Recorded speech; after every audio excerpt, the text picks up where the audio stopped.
Welcome to our channel. నేను మీ వెంకట్. ఎవరైతే faster Praveen పగడాల గారు మరణంపై చాలా అనుమానాలు వ్యక్తం అవుతున్నాయి. దీని గురించి మనతో పాటు మాట్లాడడానికి కిస్టన్ జేఏసీ చైర్మన్ మన సల్మాన్ రాజు గారు మనతో పాటు ఉన్నారు. సార్ నమస్తే. సార్, ఏదైతే ఇప్పుడు ప్రవీణ్ పగడాల గారు మరణంపై చాలా అనుమానాలు వ్యక్తం అవుతున్నాయి, అసలు ఏమంటారు? ఇది హత్య అంటారా లేదంటే రోడ్డు ప్రమాదం అంటారా? బ్రదర్, హత్యకి జరిగింది రోడ్డు ప్రమాదానికి చాలా డిఫరెన్స్ ఉంది బ్రదర్. అక్కడ రోడ్డు ప్రమాదం జరిగినట్టు కూడా అక్కడ ఎటువంటి ఆనమాలు దొరకలా. మా పెద్దలైన హర్షకుమార్ గారు వెళ్ళారు, మా పార్లమెంట్ మెంబర్ గారు, మా క్రైస్తవ పాస్టర్స్ వెళ్ళారు. అక్కడ అన్ని చెక్ చేయడం జరిగింది. అక్కడ మోటార్ సైకిల్ చాలా మంచిగా ఉంది, ఒక స్క్రాచ్కి పడలేదు. అలాగే ఈ బాడీ మీద కూడా, పగడాల గారి బాడీ మీద కూడా ఎటువంటి స్క్రాచెస్ లేవు, ఎటువంటి బోన్ ఫ్రాక్చర్స్ లేవు.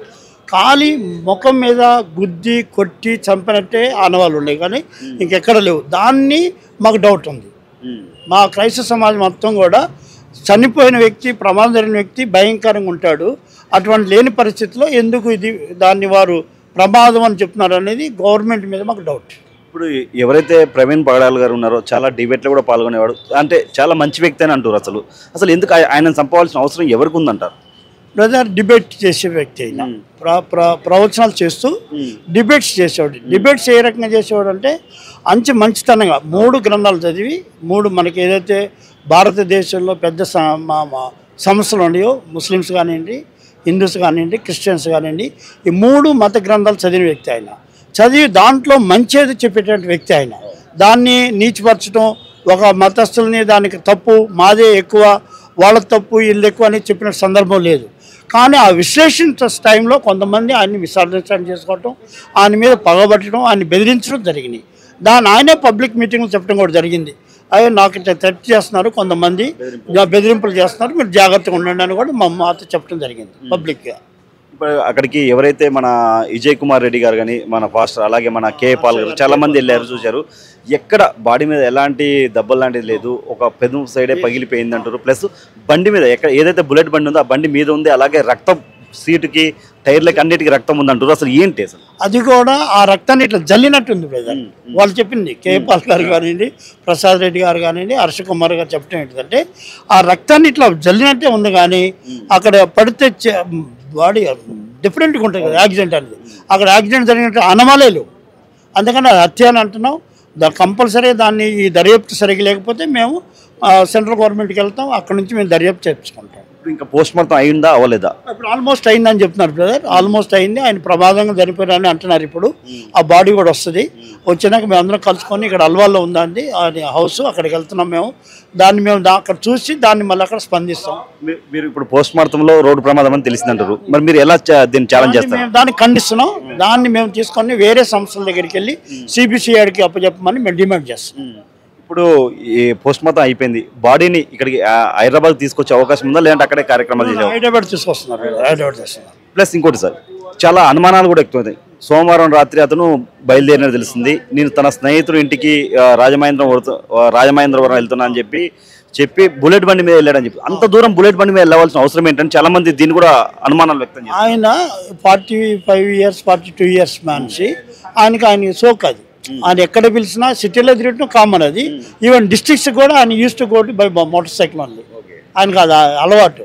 అదే రకంగా ఇక్కడ ఇజ్రాయెల్ గారు అడ్వకేట్ ఎవరైతే ఉన్నారో, ఒక వ్యక్తి అక్కడ వాళ్ళ ఇంట్లో అక్కడ కాంప్లెక్స్లో వాచ్మెన్ ఉన్న వైఫ్ తోటి ఇల్లీగల్ కాంటాక్ట్స్ జరగటం, దాన్ని భర్తకు తెలిసి ఆ భర్త గొడవ పెట్టడం, దాని పెద్ద మనిషికి ఈయన దగ్గర రావటం, ఈయన వెళ్ళి కంప్లైంట్ తీసుకెళ్ళి ఇచ్చినందుకు పగబట్టి 10 రోజులు రిక్కీ చేసి ఆయన చంపడం జరిగింది బ్రదర్. ఇది చాలా అన్యాయం. పోలీసులు దాన్ని చాలా ఈజీగా తీసుకుంటున్నారు. ఇజ్రాయెల్ గారు ఆయన చాలా అన్యాయంగా చంపేశారు. ఈజ్ అడ్వకేట్ మన కొత్తపేట కోర్టులో, రంగారెడ్డి కోర్టులో సీనియర్ అడ్వకేట్.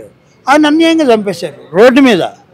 ఆయన ఇంతవరకు ఆడ వెళ్ళి సైలెంట్ అయితే అక్కడ ఆయన ఇంటి చుట్టూరు పోలీస్ బందోబస్తు పెట్టారు, ఈయన ఇంట్లో ఎవరు లేకుండా చేశారు. ఇది పోలీసులు జరిగేటువంటి కార్యక్రమాలు, ప్రభుత్వాలు జరిగే కార్యక్రమాలు. ప్రభుత్వాలు మేము ఏం డిమాండ్ చేస్తున్నామంటే, ప్రతి ఒక్క పౌరుణ్ణి మీరు రక్షించగలిగే కెపాసిటీ ఉండాలి. మీరు ఒకళ్ళొకలా చుట్టూ అన్యాయం అది. మీరు ప్రభుత్వాలు ఉండి కూడా వేస్ట్. మేము 25 లక్షల మంది ఉన్నాం బ్రదర్ మన తెలంగాణలో. అవుట్ ఆఫ్ 4 crores 25 లక్షలు మీకు అవసరం లేదా? అరే మీరు కాలం ఏదవుతుందో సెన్సస్లో డోర్ టు డోర్ సెన్సస్లో మా క్రిస్టియన్ కాలం లేదు, మా ఆల్రెడీ 2% 2014 నుంచి అంటున్నారు. మరి ఆ కాలం లేకుంటే ఏమన్నట్టు మమ్మల్ని అసలు మేము సిటిజన్స్మా లేదా మేము సెకండ్ గ్రేడ్ సిటిజన్స్మా? సో ప్రభుత్వాలు కూడా కళ్ళు తెరిచి అరే ఒక గ్రూప్ ఆఫ్ పీపుల్ ఉన్నారు, వాళ్ళు క్రైస్తవులు, వాళ్ళు కూడా గుర్తించాలి అని గుర్తించలేనటువంటి పరిస్థితి తీసుకొస్తున్నారు. సో దయచేసి మేము గవర్నమెంట్ వేడుకునేది ఏంటంటే అందరినీ సమానంగా చూడండి, అందరికీ సమానమైనటువంటి సెక్యూరిటీ కల్పించండి, అందరికీ సమానమైనటువంటి భాగస్వామ్యం ఇవ్వండి. మీరు వాళ్ళు తక్కువ మంది వాళ్ళకి తక్కువ అని కాకుండా అందరిని మీరు చూడండి అనేది మా డిమాండ్. లాస్ట్గా ఫైనల్గా మీరు తెలంగాణ జేఏసీ క్రిస్టియన్ చైర్మన్గా మీరు ఏం చెప్పదలుచుకుంటున్నారు? ఇది ఇప్పుడు రోడ్డు ప్రమాదం అంటారు, దీన్ని మీరు ఎలా ఛాలెంజ్ చేస్తారు? అసలు ఏమన్నా మీరు మీ క్రిస్టియన్ కమ్యూనిటీకి ఏం ఇస్తున్నారు?